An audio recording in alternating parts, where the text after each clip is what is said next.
এখানে বসা, পজিশন, কে সামনে কে পিছনে, এইটাকে কেন্দ্র করে একটা মানুষকে খুন করে ফেলা হবে। উনি বললেন আমরা চেষ্টা করছি। আমরা সেই চেষ্টাকে কিয়ামত পর্যন্ত চলবে নাকি এর কোনো দৃশ্যমান অগ্রগতি দেখা যাবে? প্রতিশোধ নিতে গিয়ে আমরা মামলা বাণিজ্য করবো না। সুনির্দিষ্ট অপরাধের বিরুদ্ধে মামলা হবে, নিরীহ কোনো মানুষের বিরুদ্ধে মামলা হবে না। আমাদের মামলায় শত শত আসামি নাই, আর হাজার হাজার মামলাও আমরা করি নাই। এই ক্ষেত্রে আমরা দায়িত্বশীলতার পরিচয় দিয়েছি। আপনারা শুনে অবাক হবেন, বাংলাদেশে সর্বমোট মামলা আমরা করেছি 1200। এর মাঝে 8টা মামলা আছে, প্রত্যেক মামলায় আসামি মাত্র একজন করে। আমরা দ্বিতীয় কোনো ব্যক্তিকে অপরাধী পাইনি, দ্বিতীয় ব্যক্তির নাম লিখবো কিভাবে? আমরা এটা করব না, আমরা এটা করি না। কিন্তু অনেকে হাজার হাজার মানুষ দিয়ে মামলা করেছে, তারপরে তাদের কাছ থেকে অনেক কিছু তারা গ্রহণ করেছে। এই সবগুলো হারাম, এই সব হারাম। একটা নিরীহ মানুষকেও কষ্ট দেওয়ার কোন অধিকার অন্য কোন মানুষের নেই। আমরা এই কাজ করি নাই। এত কষ্ট মুখে চেপে কেন আমরা এগুলা করলাম না? কারণ আমরা আল্লাহ তাআলাকে ভয় করি, কারণ আমরা দেশকে ভালোবাসি, কারণ আমরা দেশের মানুষকে ভালোবাসি। আমরা সেই ভালোবাসার সম্মানের দেশটা করতে চাই। বিজলি কেবলস এর স্কিন কোটেড ইনসুলেশন আগুন প্রতিরোধী। বিজলি কেবলস, নিরাপদ আজীবন। দুঃখজনক, এই ভালোবাসার সম্মানের জায়গাটা তৈরি করতে গিয়ে নির্বাচন আমাদের সামনে।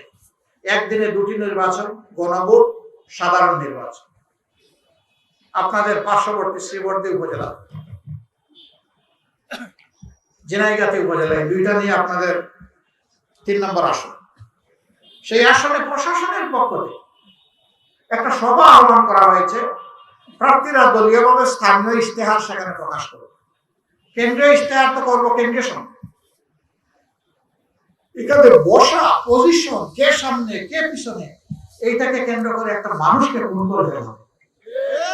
আরো 3 জন মানুষকে মৃত্যুর দ্বারে পৌঁছে দেওয়া হবে। তারা এখন হাসপাতালের বেডে জীবন মৃত্যুর সাথে লড়াই করছে। আমরা জানি না তাদের কিসমতে কি হবে।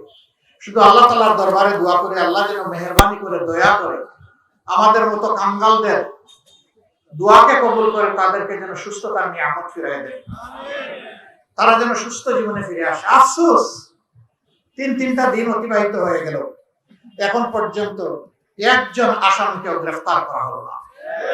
ঢাকা এয়ারপোর্টে আজকে লাঞ্চে স্বরাষ্ট্র উপদেষ্টার সাথে আমার সরাসরি দেখা হলো। আমি জিজ্ঞেস করলাম কি করলেন? বলে যে সম্ভবত মামলা হয় নাই। আমি বললাম নিশ্চিতভাবে গতকাল মামলা হয়েছে। আজ পর্যন্ত আমাদের কাছে এই মামলার কোনো অগ্রগতি নাই। আমরা কার দিকে চেয়ে আছি? তিনি আমার সামনে থেকে পুলিশের একজন ঊর্ধ্বতন কর্মকর্তাকে ফোন করলেন। শ্রীবর্দীর যেখানে আমাদের শহীদের বাড়ি, সেখানে মাঠে একজন পুলিশ কর্মকর্তা আমার সাথে দেখা করলেন। আমি জিজ্ঞেস করলাম কি করলেন আপনারা? আপনারা তো দুষ্টের দমন করবেন, শিষ্টের লালন করবেন, তো দুষ্টরা যে এখনো বহাল তবিয়তে আছে। উনি বললেন আমরা চেষ্টা করছি। আমরা সেই চেষ্টাকে কিয়ামত পর্যন্ত চলবে নাকি এর কোনো দৃশ্যমান অগ্রগতি দেখা যাবে? আমি ভিজিবল ডেভেলপমেন্ট দেখতে চাই। আমি দেখতে চাই যারা খুন করেছে তাদেরকে আপনারা আইনের আওতায় এনেছেন।